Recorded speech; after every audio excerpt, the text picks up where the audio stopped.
మన తండ్రి కుమార పరిశుద్ధాత్మ దేవునికి వందనాలు స్తోత్రాలు చెల్లించుకుంటూ దేవుడి దినమందు మనకిచ్చిన వాక్యము యోహాను సువార్త 16వ అధ్యాయము 13వ వచనం చదువుకుందాం. అనగా సత్యస్వరూపి అయిన ఆత్మ వచ్చినప్పుడు మిమ్మును సర్వసత్యంలోనికి నడిపించును. ఆయన తనంతటి తానే ఏమీ బోధింపక వేటిని వినుగునో వాటిని బోధించి సంభవింపబో సంగతులను మీకు తెలియచేయను. దేవుడి వాక్యం ద్వారా మనల్ని దీవించును గాక. సత్యస్వరూపి అయిన ఆత్మ మీ మీదకి వచ్చినప్పుడు మిమ్మల్ని సర్వసత్యంలోనికి నడిపించును అంటున్నాడు. ఆయన వెళుతూ వెళుతూ శిష్యులకు ఈ మాటలన్నీ తెలియచేస్తున్నారు. శిష్యులకే కాదు, ఈనాడు మనము ఆయన శిష్యులుగా ఉన్న, ఆయన ఫాలోయర్స్గా ఉన్న మనకు కూడా ఈ మాటలు తెలియచేస్తున్నారు. యేసయ్య శిష్యులుగా ఎవరైతే జీవిస్తున్నారో వారికి కూడా ఈ మాటలు తెలియచేస్తున్నారు. ఏమని ఉంటే, సత్యస్వరూపి అయిన ఆత్మ వచ్చినప్పుడు మిమ్మల్ని సర్వసత్యంలోనికి నడిపించును అంటున్నాడు. సర్వసత్యంలోనికి మనల్ని నడిపించే దేవుడుగా ఉన్నాడు పరిశుద్ధాత్మ దేవుడు.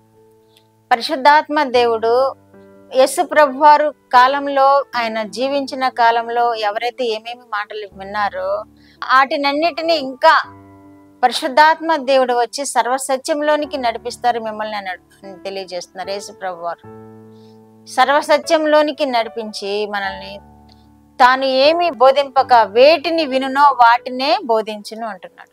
ఆయన స్వయంగా ఏది బోధించడు, వేటిని వింటాడో ఆ వాటినే బోధిస్తాడు అని తెలియజేస్తున్నాడు. తండ్రి అయిన దేవుని మాటలు యేసు ప్రభు వారు విని మనకు బోధించారు.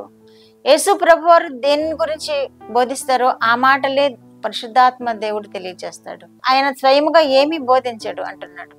యేసు ప్రభు వారు కూడా నేను స్వయంగా ఏమీ బోధించట్లేదు, నేను ఏది వింటున్నానో తండ్రి యొద్ద నుండి అదే బోధిస్తున్నానని తెలియజేశారు.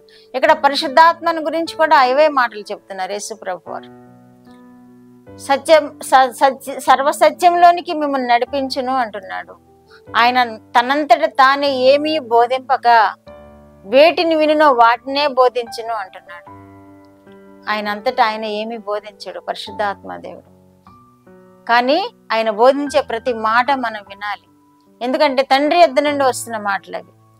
ఆయన స్వయంగా ఏమీ బోధింపడు. తండ్రి ఆయన ఏ మాటలు వింటున్నాడో ఆ మాటలే మనకి బోధిస్తూ ఉంటాడు. కాబట్టి పరిశుద్ధాత్మ దేవుని బోధ మనం వినాలి. ఇప్పుడు జరిగేదంతా పరిశుద్ధాత్మ బోధే. పరిశుద్ధాత్మ దేవుణ్ణి మనకి పంపించారు కదా యేసు ప్రభు వారు. నేను వెళ్తున్నాను, పరిశుద్ధాత్మ మీ మీదకి వస్తుందని పంపించారు కదా. ఆ పరిశుద్ధాత్మ బోధ ఇప్పుడు జరుగుతూ ఉంది. ఏ బోధకుడు బోధించినా, ఏ ఆరాధనలో వాక్య ప్రకటన చేసినా పరిశుద్ధాత్మ ద్వారానే బోధింపబడుతున్నారు. కాబట్టి మనం ప్రార్థనలో వెళ్తున్నప్పుడు వాక్యం వినాలి.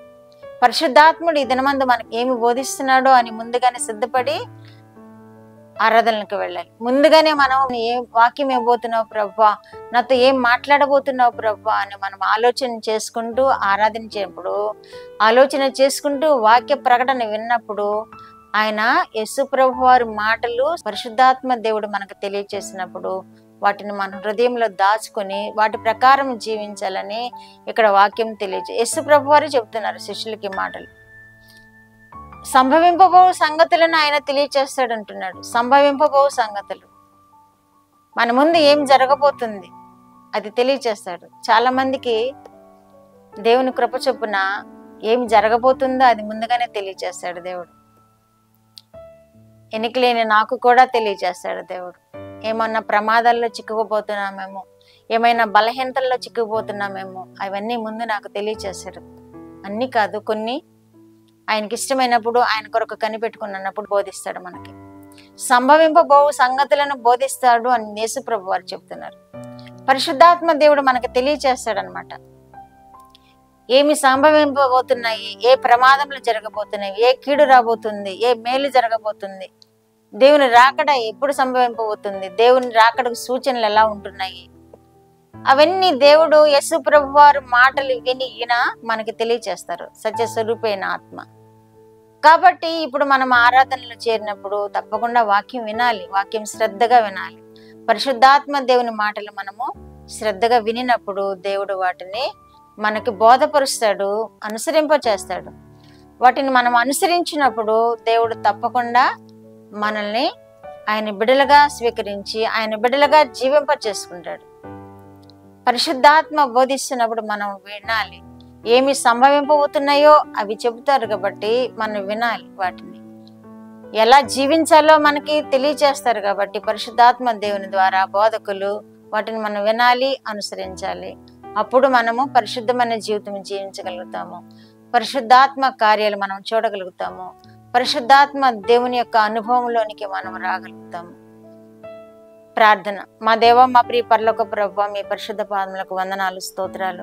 మా రక్షకుడైన యేసుక్రీస్తు దేవా మీకు స్తోత్రాలు. పరిశుద్ధాత్మ దేవా మీకు స్తోత్రాలు. ఇచ్చిన వాక్యం కొరకు స్తోత్రాలు ప్రభువా. సంభవింపవో వాటిని మాకు చూపిస్తానని తెలియజేసిన దేవా మీకు స్తోత్రాలు ప్రభువా. నాయనా, పరిశుద్ధాత్మను మాకు తోడుగా ఇచ్చినందుకు మీకు స్తోత్రాలు ప్రభువా. పరిశుద్ధాత్మ నడిపింపు మాకు దయచేస్తున్నందుకు స్తోత్రాలు ప్రభువా. వినిచిన బిడ్డలందరూ కూడా ప్రభువా పరిశుద్ధాత్మలో ప్రభువా నాయన ఆనందిస్తూ నాయన పరిశుద్ధాత్మ బోధిస్తున్న ప్రతి అంశమును వారి హృదయాల్లో భద్రం చేసుకొని మీలో ఆనందించే కృప బిడ్డలందరికీ దయచేయండి ప్రభువా. కుటుంబాలను ఆశీర్వదించి రక్షణానందంలో ఎదుగుతూ ప్రభువా మీ మహిమ కొరకు జీవించే బిడ్డలుగా చేసుకున్నామని యేసుక్రీస్తు వారి పేరిట మనవులు మీ పాదముల యొద్ద వేడుకుంటున్నాను పరమ తండ్రి. ఆమేన్.